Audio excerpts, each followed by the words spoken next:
Greetings, everybody.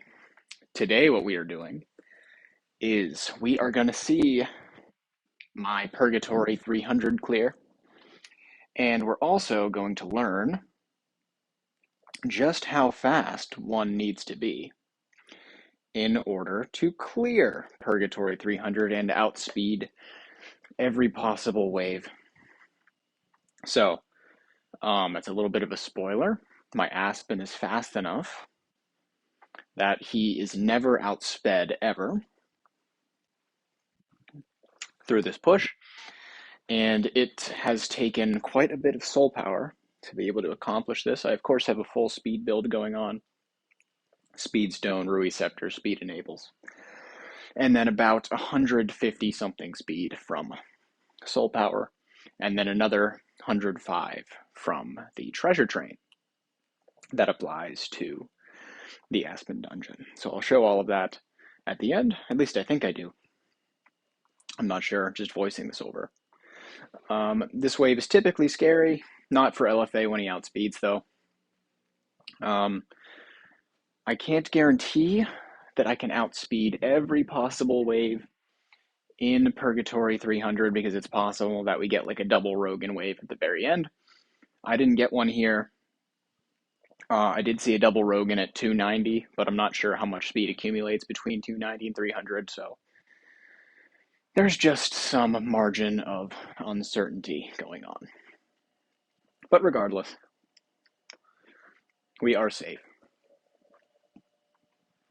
Bam. Nuking everybody down. Something that I have found to be helpful is I use my Hyperspace Hunter Ilamok to clear waves that I don't want to waste an active skill on. So sometimes LFA will get an active skill just from his basic energy feed, if he kills somebody with a basic, for example. And then the next wave is something super easy and not needing of an active skill. And at that point, I will send somebody else in to take those waves until another difficult one, like something with a Namen Ra or Augustin or something like that, shows up when I actually want the active skill. But regardless, that is how it goes. Morak's usually scary when he outspeeds. Not anymore. HHA and MFG are just going to get completely destroyed by my Ilamok. I just got an Auspicious Lucky Cat today, which is pretty exciting. Pretty happy about that. I think it's a great artifact. Sometimes hard to find uses for it. It's more niche than I'd expect. There's just a lot of times when I want upfront damage reduction, and Auspicious Cat doesn't really offer that. We might need something like that in a mode where damage is ramped by the opponent over time, like whenever you're fighting somebody with an Antler's Cane or something like that. But I can't picture many PvE scenarios when we have a situation like that. Boss 3 and Boss 1, and maybe even Boss 2 in the Void campaign might behave that way. I'm not 100% sure, but Auspicious Cat is nice if you can survive the first few rounds. It becomes very beneficial, and there's also the added bonus of the extra damage that your main carry will be getting. So pretty cool artifact on the whole, I think. More than halfway through. Still looking pretty clean. 4 HHAs. Not going to be a problem even remotely. CC Purify gets rid of the stun, and we are in business. 4 DGNs, a little bit scarier than I was expecting.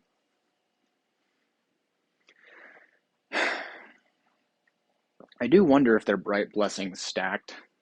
Like if that DGN had 4 Bright Blessings on, or if it was just 1. Who can say? I'm sure there's some weirdness that applies when there are multiple trans heroes deployed, because you're not allowed to do that yourself, but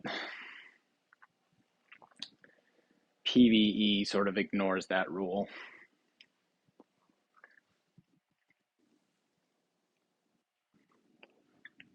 Is what it is, though.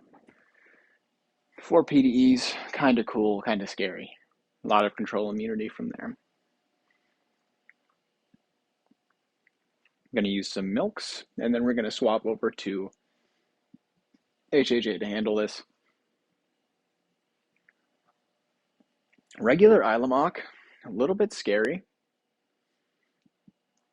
In the Aspen dungeon, he does a fair bit of damage. As you can see here, this is going to be a creepy amount of dot damage coming from this guy. Rather concerning. But we survive. Freya, not going to be an issue. 15 stages remain.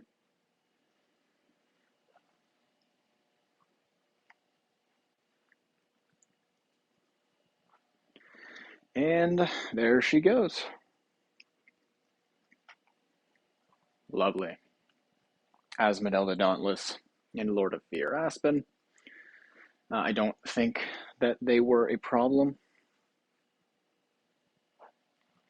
Doesn't look like it. HHA looking healthy still. Yeah, nice and easy. Okay. Star Swordsman, Mockman, Doom Terminator, Vulcan, DGN, and HHA. Not the scariest wave of all time. And obliterated by our Aspen.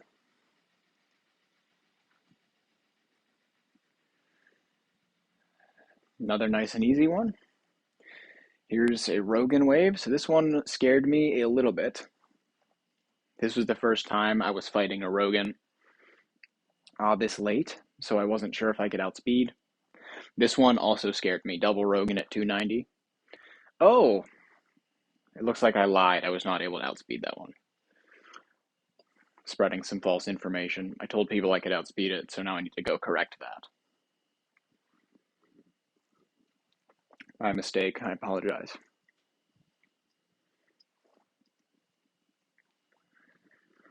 HP bar getting a little bit low there. A little close for comfort. Betty and Geister, not a problem. 4 Natalie's. Not a problem. A bit tankier than you would expect. Solo Betty, not going to be an issue. Obliterated. This one scared me a bit, because everybody knows the horrors of a fast Saja, which I'm afraid my Ilamok will become familiar with. Right here. Sadly, he was no match. So we send in the DGN. This one is actually going to be pretty close. This was a very cool fight. DGN is a wicked supporter. And one hell of a solo damage dealer. Very threatening in a 1v1 scenario. SQH dies, and so I just say, you know what, we're just going to send an LFA. He takes some damage, but he emerges healthy. There we go, 298.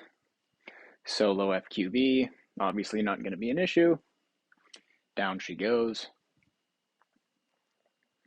Ilamok and Geister. I'm just going to Demon Potion just for safety. Bam, dead. Easy.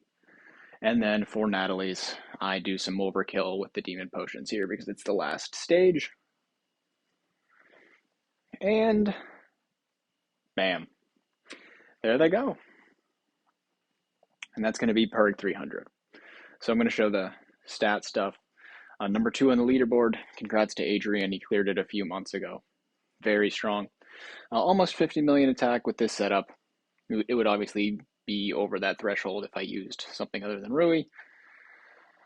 Here comes the train. 8.5 million attack, so rather large, obviously. And then here are the bonuses for Aspen Dungeon. Bam. that's going to be that. Have yourselves a good day.